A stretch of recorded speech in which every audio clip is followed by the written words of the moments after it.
Salve galera, hoje eu trago a parte 2, da menina que foi morta pela sua família e voltou no tempo para se vingar. O nome e a parte 2 vão estar na descrição, e bora pro vídeo. Nossa protagonista de hoje se chama Lars, e ela nasceu como a primeira princesa do reino Belri. Dois pais, um irmão mais novo que será o futuro rei, e uma irmã mais nova. Uma família de 5 pessoas que pareciam estar em harmonia. Ela era uma princesa que fazia tudo o que podia por sua família. Mas seus pais não queriam que ela saísse em público.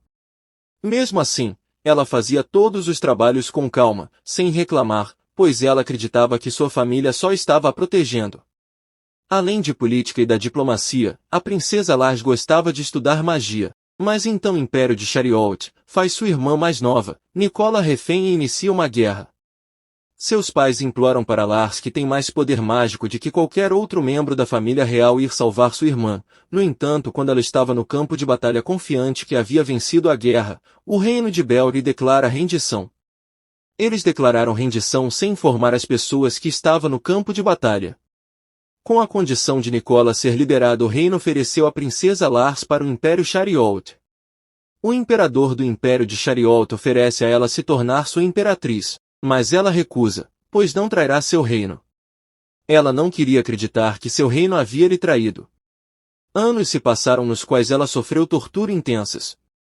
Que desperdício! Se você ao menos tivesse aceitado minha proposta. Falou o imperador. Ela retruca. Tudo o que você queria era informação, de qualquer forma. Era apenas por isso que você me queria. O imperador cura seus olhos falando. Minha proposta foi sincera. Você precisa ver com os seus próprios olhos para entender. Você possui um vasto poder mágico, eu só gostaria de usá-lo, para acabar com aqueles que um dia cometemos o erro de confiar. Pensei que você mais do que ninguém entenderia isso. Você não é diferente de mim, é isso que eu queria lhe dizer. A mandou de volta para sua terra natal, depois de 10 anos. Mas ao contrário de suas crenças, sua família não pensa nela como parte da família, apenas queria usá-la e descartá-la. Sua família a tornou a vilã, que se voltou contra seu próprio reino no campo de batalha. Ela sem entender nada falava, o que querem dizer com isso? Eu lutei por vocês na guerra, Nicola, eu estava lá para te salvar. Você ainda não sabe? Disse seu irmão. Irmã. Desde o início você era um bode expiatório da família, nós nunca te consideramos como irmã, queríamos nos livrar de você desde o início. Falou Nicola. Nossa mãe era esposa do nosso tio antes de largá-lo para se casar com nosso pai, o rei. O mesmo tio que era famoso por possuir um grande poder mágico. Entendeu agora? Seus poderes mágicos vieram dele. Ele seu verdadeiro pai. Por que acho que não temos qualquer sentimento por você? Essa magia monstruosa que tem não pode ser explicada a menos que seja filha do nosso tio. Disse ele. Ela toda confusa diz: o tio? Como assim? O nosso pai se tornou rei, só tratou como filha para poder usar suas habilidades mágicas. Bom, não tinha como você saber mesmo. Foi anunciado antes mesmo de você ir à guerra, que você era responsável por todas as decisões irracionais da família real. Até mesmo essa guerra dizemos que a culpa foi sua, você começou a guerra apenas para desejar poderes mágicos. Que apenas por essa razão, você provocou o Chariot para entrarmos em guerra. Além disso, pense bem. Consegue lembrar ao menos uma vez em que realmente a tratamos como parte da família real? Bom, mas eu vim para te passar a última mensagem do nosso pai. Por vez temos que tornar partir de um mal necessário. Isso é tudo. E eles foram embora. Ela desesperada implora. Se você trabalha aqui no castelo, então você também sabe? Me conte. Me diga tudo o que aconteceu durante esses últimos anos.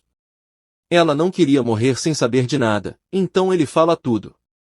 Ela lamentou muito não ter aceitado a proposta do imperador. Sua família a condenou à guilhotina. Em seus últimos momentos acendeu um desejo de vingança. Então ela abre os olhos e fica confuso por estar no seu antigo quarto. Todo mundo está muito mais jovem do que quando ela foi mandada para a guerra. Ela descobre que voltou um pouco antes de sua irmã mais nova se tornar a imperatriz do Império Chariot. O Império de Chariot havia mandado uma carta a respeito do casamento com a princesa.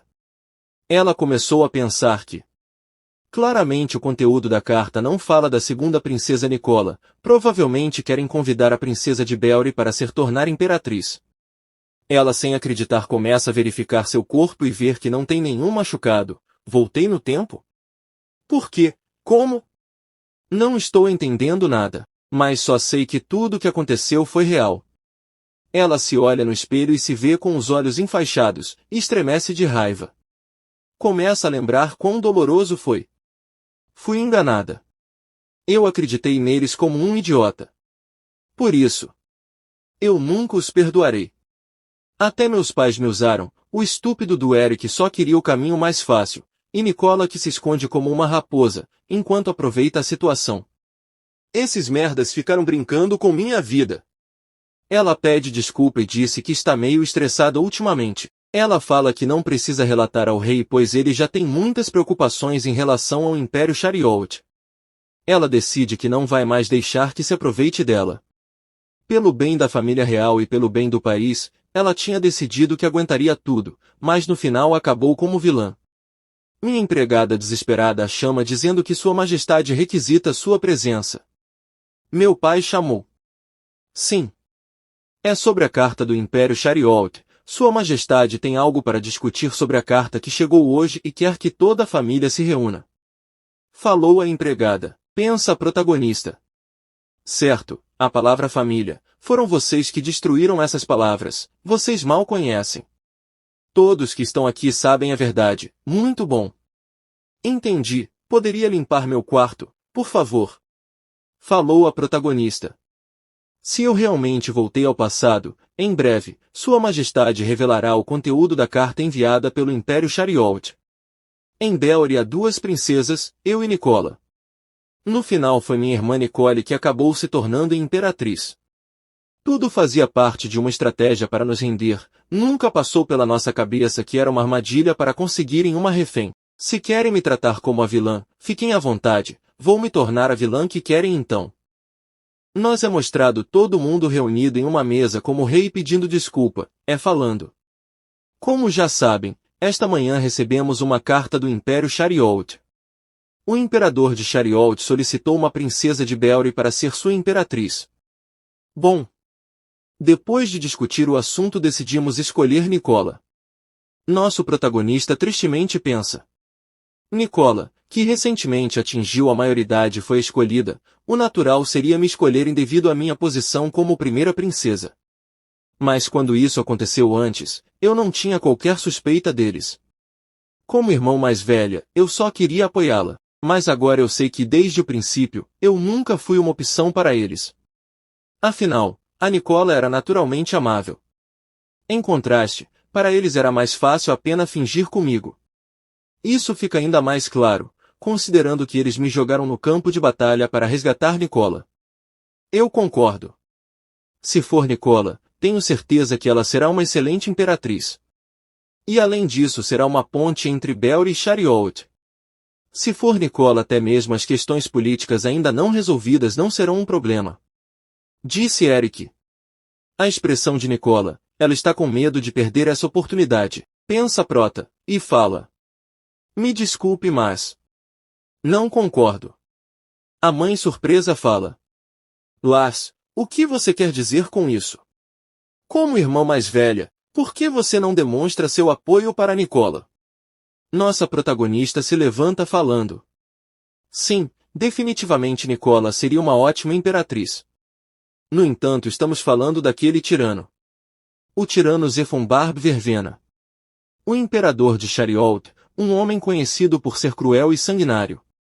É natural que a Nicola, que acabou de ter sua cerimônia de maioridade, esteja assustada. Com isso ela continua. Como deve saber, os rumores sobre o imperador Zephon se espalham por todo o continente. São incontáveis aqueles que foram assassinados depois de apenas um comando dele. Mesmo que Nicola seja a esposa dele. Não há garantia de que ele não voltará a sua espada contra ela. Afinal, ele é um homem quem matou até mesmo seu pai biológico, o antigo imperador. E também se sabe o imperador tortura pessoalmente aqueles que ofendem. Não há dúvida de que é um homem perigoso. Sim, ele realmente é esse tipo de pessoa. Foi que ficou evidente para mim, apenas em ver suas estratégias de guerra. Ele não tratava nem mesmo seus subordinados como humano. Além disso, ele tem 6 concubinas. Dizem que não é incomum que elas cometam atentados de vida uma contra as outras. Isso também é um fato real no momento em que minha irmã aparecer, para onde acha que os ciúmes delas serão direcionados. Pretendem deixar a Nicola sofrer esse tipo de tratamento em uma terra estrangeira? Como sua irmã eu não posso aceitar de forma alguma. De fato, na minha vida passada, a Nicola queria fugir de lá. Tinha passado apenas um mês e ela enviava cartas todos os dias. Ela estava envergonhada demais por ter passado sua primeira noite sozinha. Desde o princípio não fazia sentido enviar uma pessoa tão mimada. Dessa vez vamos fazer as coisas direito, pensou a protagonista. E continua falando então, deixem que eu vá para o Império Chariot. Não podemos ignorar a proposta de casamento de Chariot, a Nicola merece ter um noivo melhor. Se for por minha querida irmã não me importo de me sacrificar. A protagonista começou a pensar que a razão de escolherem Nicola para esse casamento não foi que acharem que ela se adaptaria bem. Foi porque eu não sou filha do rei, eu não era um candidato ideal. Mas eles não querem que Nicola se machuque. Nicola e faz qualquer coisa para seu próprio bem, agora que eu sei sua verdadeira natureza. O rei diz um mal necessário. É muito entristecedor ter que te enviar para um lugar como esse, mas respeitando sua determinação eu irei permitir esse mal necessário. A protagonista sorri e agradece pensando é a mesma frase, que foi sua última mensagem para mim antes. Um mal necessário. Nicola toda feliz fala, tenho certeza de que a Lars vai ser uma incrível imperatriz. Eric diz, se a decisão de meus pais, também não me oponho. Seus pais começam a dizer que sentirão saudade. A prota começa a ficar enjoada, e pensa. Tudo pela minha família, me desculpe, mas dessa vez eu serei a vilã. Uns dias se passam e finalmente o grande dia chegou. Nossa protagonista está muito feliz comparado com o que ela sofreu na sua vida passada na guerra. Casar com um tirano não é nada. Enquanto faz os votos de casamento ela pensa, eu mesmo invadirei Belri, e desta vez, eu ficarei com esse homem. O Império de Chariot é um dos grandes países localizado numa região fria, ele prosperou absorvendo diversos países desde tempos antigos. Assim como o reino de Belri, que usa magia de fogo, o tipo de magia que flui em cada pessoa varia de país em país. O Império Chariot não é diferente, pois ele possui magia de cura. Em cada um desses países é mais comum que as famílias reais possuam o maior poder mágico do seu tipo específico.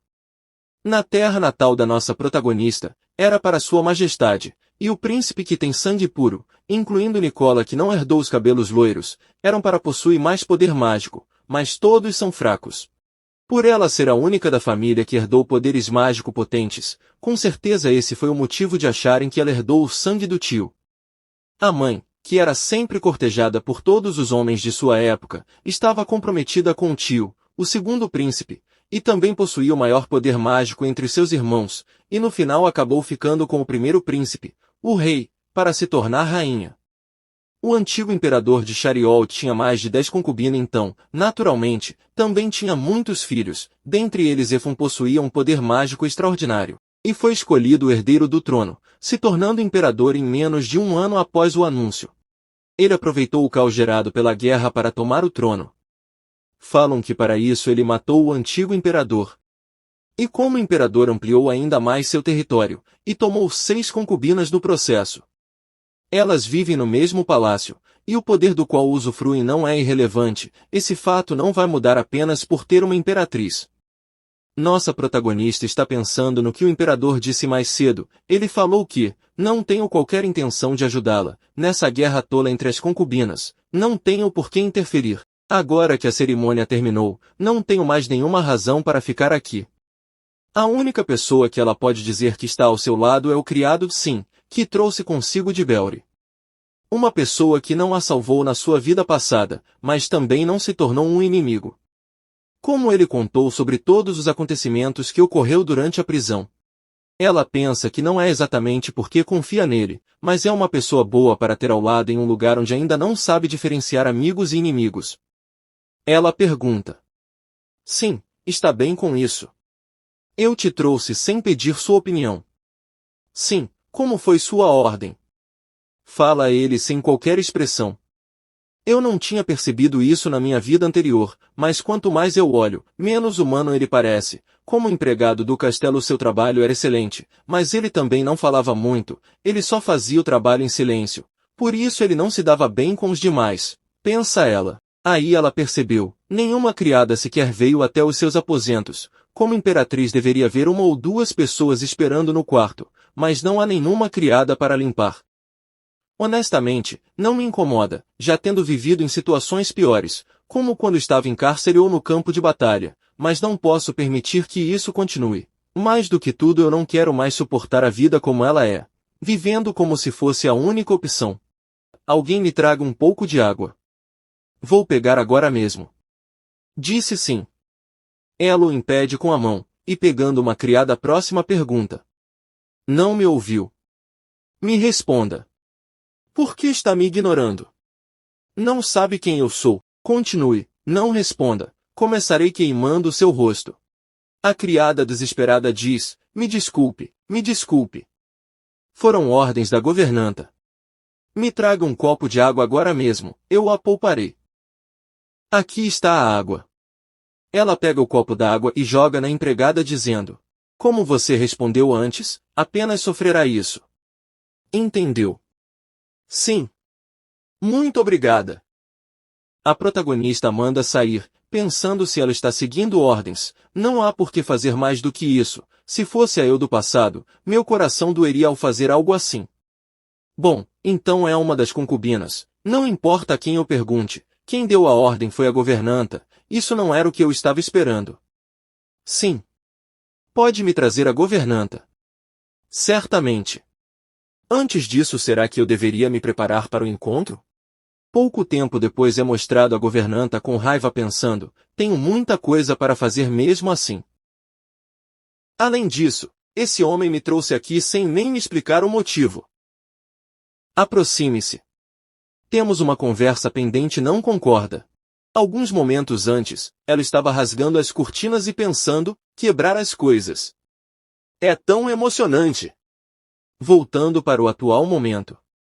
Que diabo está fazendo? Disse a governanta espantada.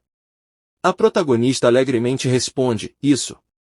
Bom, ninguém veio limpar. Nem ao menos uma única criada.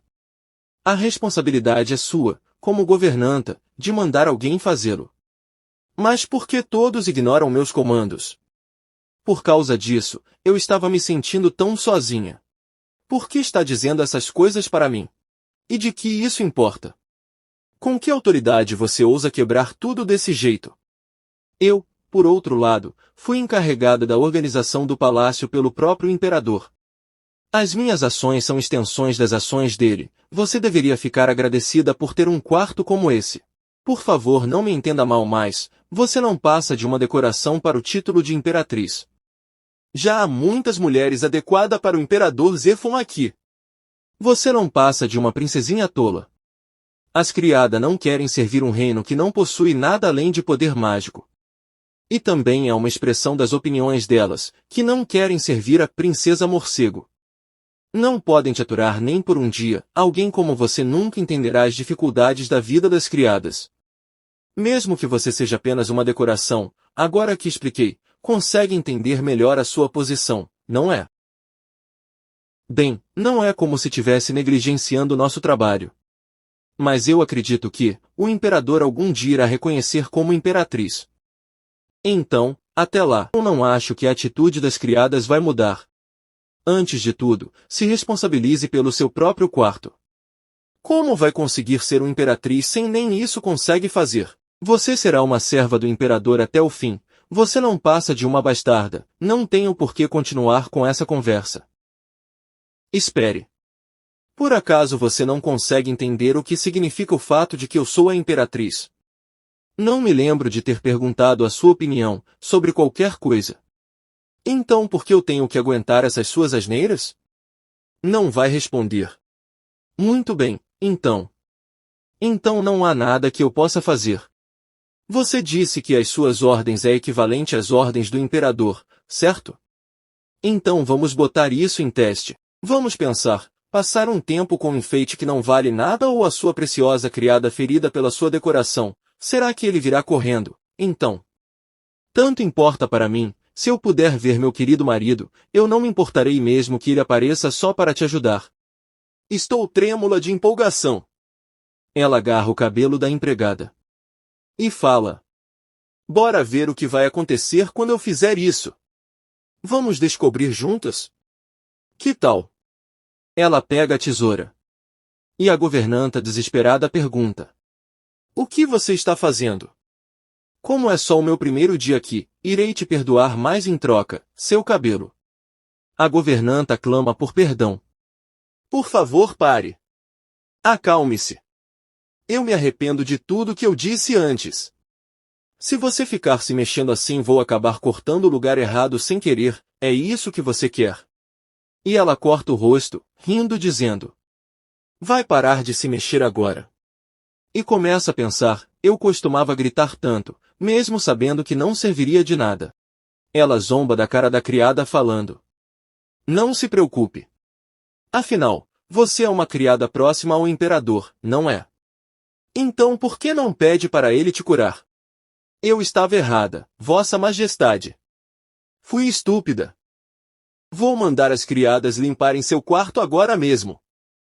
Do que você está falando? Isso, ainda não acabou. Tenho que terminar o que comecei, não acha? Um tempo depois as empregadas estão discutindo sobre o que aconteceu com a governanta e começam a dizer. Não posso acreditar que ela fez tudo isso no seu primeiro dia aqui. Ela é a famosa Princesa Morcego afinal. A outra pergunta, Princesa Morcego?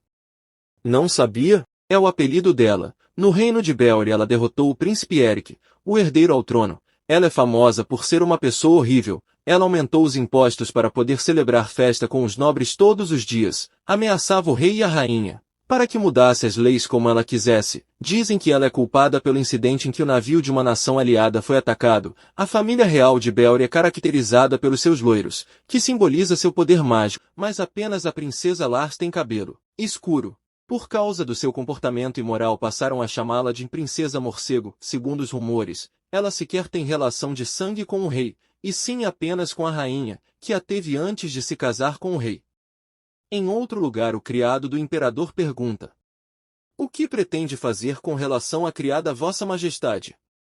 Não é questão de tempo até que ela se cure, então deixe como está. Voltando para nossa protagonista que está sendo convidada para uma festa de chá, ela pensa se deve ir ou não, pois também há o jantar com o imperador à noite. Ela pergunta ao Sim, o que acha, eu deveria ir?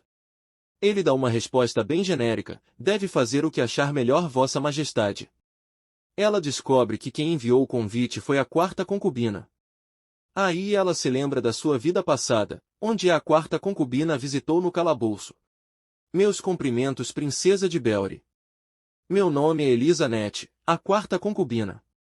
Não seja tímida. Você é membro da família real, não é? A prisão combina muito bem com você, e o apelido combina bem com a sua cara.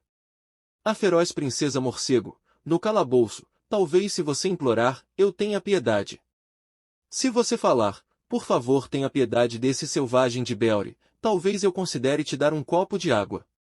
Não é como se te restasse qualquer tipo de orgulho, então não é tão difícil assim. Elas riram de mim, me assistindo como se eu fosse um animal em um zoológico. Isso se repetiu mesmo depois que eu perdi a visão, pensa ela e diz. Perfeito, pode mandar a resposta dizendo que comparecerei. Diga à criada para que se apresse em preparar o meu vestido. Se houver qualquer defeito irei considerar você como responsável, não esqueça dessas palavras. Um tempo depois a festa de chá começa, com as figurantes falando da nossa protagonista. Não sabia que ela ia maltratar uma criada. Por acaso ela sofre de algum problema psicológico? No fim, o apelido de Princesa Morcego faz sentido. Que vergonha! Em comparação com Elisa, que é impecável. É possível sentir a dignidade da condessa do reino de Yulan, apenas de estar na sua presença. Não é difícil de se ver que a senhorita Elisa é a mais apta para estar ao lado do imperador. Uma imperatriz arrogante, usando seu status para maltratar as criadas. No fim, ela só é imperatriz no nome. A prota chega em um vestido deslumbrante falando. Ah, todas já estão aqui.